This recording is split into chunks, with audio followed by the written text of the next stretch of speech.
In the summertime, the branch line station masters enjoy a friendly competition for the most beautiful stations on the island of Sodor. The engines love to help too. One evening, Sir Topham Hatt came to the sheds. He said, Percy said, he added nervously. Percy chuffed anxiously through the thickened fog. He doesn't like traveling to Maithwaite at night. The line passes through a junction next to a spooky old quarry mine.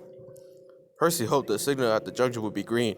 He didn't want to stop next to the mine, but the signal was red. He had to stop. Suddenly, he saw something, cried Percy. His driver hadn't seen the old chimney sink into the ground. The signal changed. Percy was so scared, he steamed away as fast as he could.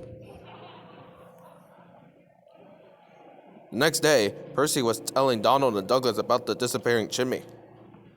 Teased Donald. Said Douglas. Percy didn't want to believe them, but he wasn't sure. Sir Topham Hatt was waiting for Percy at Dryon Station. He said. Percy answered, but he really didn't want to go there again. Percy hoped he didn't see anything else disappear.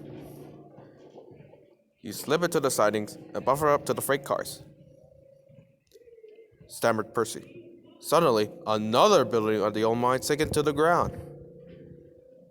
Shouted his driver. Shrieked Percy. He was so scared, he lunged forward and ran into the freight car. Cried Percy. He steamed away faster than before, all the way back to Lower Idmouth Station.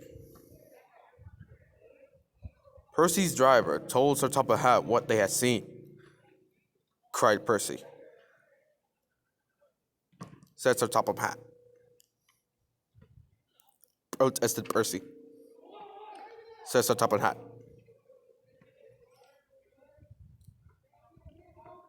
Sir Topham Hatt said. And he ordered Percy to return immediately and get them.